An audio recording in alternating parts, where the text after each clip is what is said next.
നമസ്കാരം. ന്യൂസ് കേരള പ്രധാന വാർത്തകളുമായി CK നാസർ കാഞ്ഞങ്ങാട്. ഇന്ത്യൻ പ്രധാനമന്ത്രി നരേന്ദ്രമോദിക്ക് റഷ്യയിലെ പരമോന്നത ബഹുമതിയായ ഓർഡർ ഓഫ് സെന്റ് ആൻഡ്രൂ നൽകി റഷ്യൻ പ്രസിഡന്റ് വ്ളാദിമിർ പുടിൻ. ഇത് ഇന്ത്യക്കാകെയുള്ള അംഗീകാരമെന്ന് പ്രധാനമന്ത്രി നരേന്ദ്രമോദി പ്രതികരിച്ചു.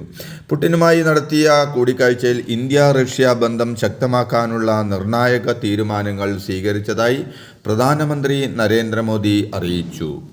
റഷ്യയുടെ അടുത്ത സുഹൃത്തായി ഇന്ത്യയെ കാണുന്നതിന് നന്ദി പറഞ്ഞ് പ്രധാനമന്ത്രി നരേന്ദ്രമോദി. തൻ്റെ റഷ്യൻ യാത്ര ലോകം മുഴുവൻ ഉറ്റുനോക്കുന്നത് ആദ്യമായിട്ടാണ്. യുക്രൈൻ വിഷയത്തിൽ ഇന്നലെ തുറന്ന ചർച്ച നടന്നുവെന്നും കീവിലെ കുട്ടികളുടെ മരണം ഏറെ വേദനിപ്പിക്കുന്നുവെന്നും മോദി വ്യക്തമാക്കി.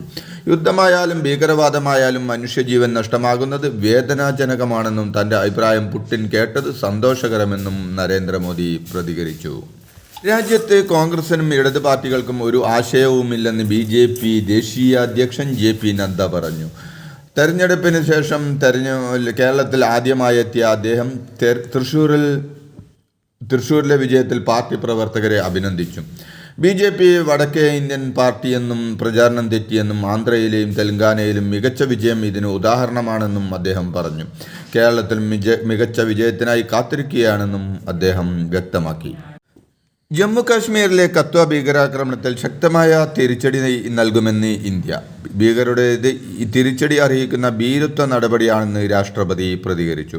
അതിർത്തി കടന്ന് എത്തിയ ഭീകരരാണ് ആക്രമണം നടത്തിയതെന്നാണ് സുരക്ഷാ ഏജൻസികളുടെ നിഗമനം. ഇന്നലെ കഴിഞ്ഞ ദിവസം വൈകുന്നേരം 3:10 കത്വയിലെ മച്ചേടി മേഖലയിൽ പട്രോളിംഗ് സംഘത്തിന് നേരെ ആക്രമണം നടന്നത്. ഒളിഞ്ഞിരുന്നുള്ള ഭീകരരുടെ ആക്രമണത്തിൽ രാജ്യത്തിന് നഷ്ടമായത് 5 ധീര ജവാന്മാരെയാണ്. കത്വ ഭീകരാക്രമണത്തിൽ സൈനികരുടെ ത്യാഗം വെറുതെ ആകില്ലെന്നും ആക്രമണത്തിന് പിന്നിലെ ദുഷ്ടശക്തികൾക്ക് കനത്ത തിരിച്ചടി നൽകുമെന്നും പ്രതിരോധ മന്ത്രാലയം പറഞ്ഞു. പരിക്കേറ്റ സൈനികരുടെ നില തൃപ്തികരമാണെന്ന് സൈന്യം അറിയിച്ചു. വീരമൃത്യു വരിച്ച സൈനികരുടെ ഭൗതിക ശരീരം പോസ്റ്റ്മോർട്ടം നടപടികൾ പൂർത്തിയാക്കി ഇന്ന് ജന്മനാട്ടിലേക്ക് കൊണ്ടുപോകും. സംഭവത്തിൽ അതീവ ദുഃഖം രേഖപ്പെടുത്തിയ പ്രതിരോധ മന്ത്രി രാജ്നാഥ് സിംഗ് ഭീകരരെ പിടികൂടാൻ സൈന്യ മേഖലയിൽ ഓപ്പറേഷൻ തുടരുകയാണെന്ന് അറിയിച്ചു. റഷ്യൻ സന്ദർശനത്തിനിടെ ഇന്ത്യൻ സമൂഹത്തെ അഭിസംബോധന ചെയ്ത് പ്രധാനമന്ത്രി നരേന്ദ്രമോദി.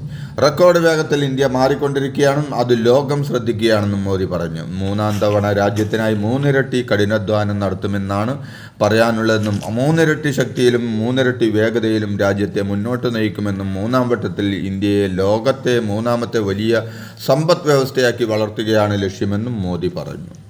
രാജ്യത്തെ ഏറ്റവും സുതാര്യമായ സ്ഥാപനമാണ് PSC എന്ന് മുഖ്യമന്ത്രി പിണറായി വിജയൻ പറഞ്ഞു. ഇതുവരെ കമ്മീഷനെതിരെ ആരോപണമുണ്ടായിട്ടില്ലെന്നും അംഗങ്ങളുടെ നിയമനം സുതാര്യമാണെന്നും മുഖ്യമന്ത്രി പറഞ്ഞു. മാധ്യമ വാർത്ത അല്ലാതെയുള്ള ക്രമക്കേട് ശ്രദ്ധയിൽപ്പെട്ടിട്ടില്ലെന്നും നിയമനത്തിൽ തെറ്റായ രീതിയില്ലെന്ന് ഉറപ്പിച്ചു പറയാമെന്നും നിയമിച്ചവരെക്കുറിച്ച് ഒരു ആക്ഷേപവും ഉയർന്നിട്ടില്ലെന്നും അദ്ദേഹം പറഞ്ഞു.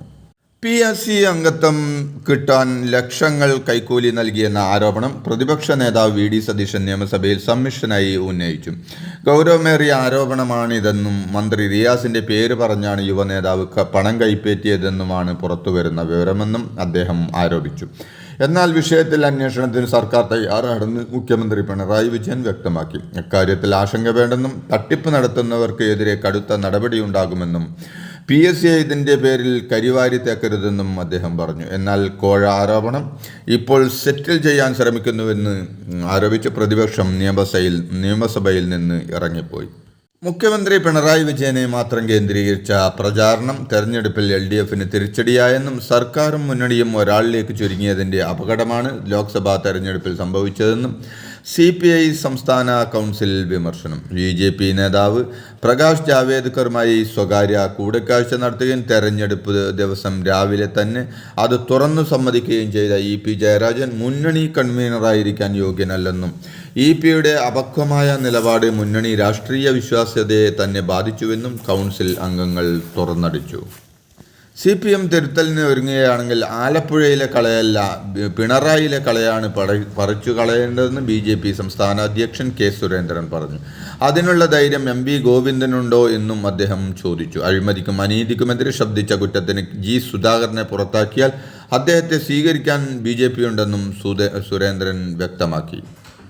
ആകാശ് തില്ലങ്കേരിയുടെ നിയമലംഘന യാത്രയിൽ ആകാശ് തില്ലങ്കേരി ഓടിച്ച വാഹനത്തിന്റെ ഉടമയായ മലപ്പുറം മൊറയൂർ സ്വദേശി സുലൈമാനെതിരെ കേസെടുത്തു. 9 കുറ്റങ്ങളും 45,500 രൂപ പിഴയും ഇയാൾക്കെതിരെ ചുമത്തിയിട്ടുണ്ട്. ലൈസൻസ് ഇല്ലാത്ത വാഹനം ഓടിക്കാൻ വിട്ടു നൽകിയതിലും ഉടമക്കെതിരെ കേസുണ്ട്. വാഹനം കണ്ടെത്താൻ കഴിഞ്ഞിട്ടില്ല. 7-ാം തീയതി വയനാട്ടിലൂടെ നടത്തിയ യാത്രയുടെ ദൃശ്യങ്ങൾ ഇന്നലെ പോലീസിൽ നിന്ന് ലഭിച്ചതിന് പിന്നാലെയാണ് മോട്ടോർ വാഹന വകുപ്പിന്റെ നടപടി. തിരുവനന്തപുരം നെയ്യാറ്റിൻകരയിലെ ഭിന്നശേഷി ഹോസ്റ്റലിലെ 10 വയസ്സുകാരനായ അന്തേവാസിക്ക് കോളറ സ്ഥിരീകരിച്ച സാഹചര്യത്തിൽ പ്രതിരോധ പ്രവർത്തനങ്ങൾ ശക്തമാക്കാൻ ആരോഗ്യവകുപ്പ് മന്ത്രി വീണ ജോർജ് നിർദ്ദേശം നൽകി. മന്ത്രിയുടെ നിർദ്ദേശത്തെ തുടർന്ന് ആരോഗ്യവകുപ്പ് അഡീഷണൽ ഡയറക്ടർ സ്ഥലം സന്ദർശിച്ച് സ്ഥിതിഗതികൾ വിലയിരുത്തി. രോഗലക്ഷണങ്ങൾ കാണുന്നവരുടെ സാമ്പിളുകൾ എത്രയും വേഗം പരിശോധനയ്ക്കയക്കാൻ നിർദ്ദേശം നൽകിയിട്ടുണ്ടെന്നും മന്ത്രി പറഞ്ഞു. KSU നിയമസഭയിലേക്ക് നടത്തിയ അവകാശ പത്രികാ മാർച്ചിൽ സംഘർഷം. SFI അതിക്രമത്തിൽ പ്രതിഷേധിച്ചും വിദ്യാർത്ഥികളെ അവകാശങ്ങൾ നിഷേധിക്കുന്ന സർക്കാർ നിലപാടിനെതിരെയും പ്രതിഷേധമുയർത്തിയ മാർച്ചിൽ പോലീസും പ്രവർത്തകരും തമ്മിൽ ഉന്തും തള്ളുമുണ്ടായി. സമരക്കാർക്കു നേരെ പോലീസ് പലതവണ ജലപീരങ്കി പ്രയോഗിച്ചു. KSU സംസ്ഥാന പ്രസിഡന്റ് അലോഷ്യസ് സേവ്യറിന് ഉൾപ്പെടെ പരിക്കേറ്റു. വിഴിഞ്ഞം തുറമുഖം യാഥാർത്ഥ്യമായെന്നും ട്രയൽ ഓപ്പറേഷൻ ജൂലൈ 12-ന് ആരംഭിക്കുമെന്നും മന്ത്രി VN വാസവൻ. ജൂലൈ 12-ന് രാവിലെ 10:10 തുറമുഖത്ത് നടക്കുന്ന ചടങ്ങിൽ ആദ്യത്തെ കണ്ടെയ്നർ കപ്പൽ സാൻ ഫെർണാണ്ടോ മുഖ്യമന്ത്രി പിണറായി വിജയൻ സ്വീകരിക്കും. മന്ത്രി VN വാസവൻ ചടങ്ങിൽ അധ്യക്ഷത വഹിക്കും. കേന്ദ്ര ഷിപ്പിംഗ് മന്ത്രി സർബാനന്ദ സോണോവാൾ മുഖ്യ അതിഥിയാകും. ഇന്ത്യയിലെ ആദ്യ സെമി ഓട്ടോമേറ്റഡ് തുറമുഖമായ വിഴിഞ്ഞം സെപ്റ്റംബർ-ഒക്ടോബർ മാസത്തിൽ കമ്മീഷൻ ചെയ്യുമെന്നും മന്ത്രി പറഞ്ഞു. കാസർഗോഡ് മാനസിക വെല്ലുവിളി നേരിടുന്ന സ്കൂൾ വിദ്യാർത്ഥിയെ പ്രകൃതിവിരുദ്ധ പീഡനത്തിനിരയാക്കിയ കേസിൽ പ്രതി അറസ്റ്റിൽ. പൂവൽ സ്വദേശി മുഹമ്മദ് സാദിഖിനെ 22 ആണ് ആദൂർ പോലീസ് അറസ്റ്റ് ചെയ്തത്. മയക്കുമരുന്ന് നൽകിയാണ് 20 വയസ്സുകാരനെ പീഡിപ്പിച്ചതെന്നാണ് സംശയം. കേസിൽ അന്വേഷണം നടന്നുവരികയാണ്. അനുമതി വാങ്ങാതെ മണിപ്പൂരിൽ നിന്ന് കുട്ടികളെ കേരളത്തിൽ എത്തിച്ചെന്ന് കണ്ടെത്തൽ. തിരുവല്ല സത്യം മിനിസ്ട്രീസ് എന്ന സ്ഥാപനത്തിൽ താമസിപ്പിച്ചിരുന്ന 28 കുട്ടികളെ ശിശുക്ഷേമ സമിതി ഏറ്റെടുത്തു. നടത്തിപ്പുകാർക്കെതിരെ നിയമ നടപടിയുണ്ടാകുമെന്നും ശിശുക്ഷേമ സമിതി വ്യക്തമാക്കി. ഇതോടെ ഇന്നത്തെ പ്രധാന വാർത്തകൾ സമാപിച്ചു. നന്ദി, നമസ്കാരം.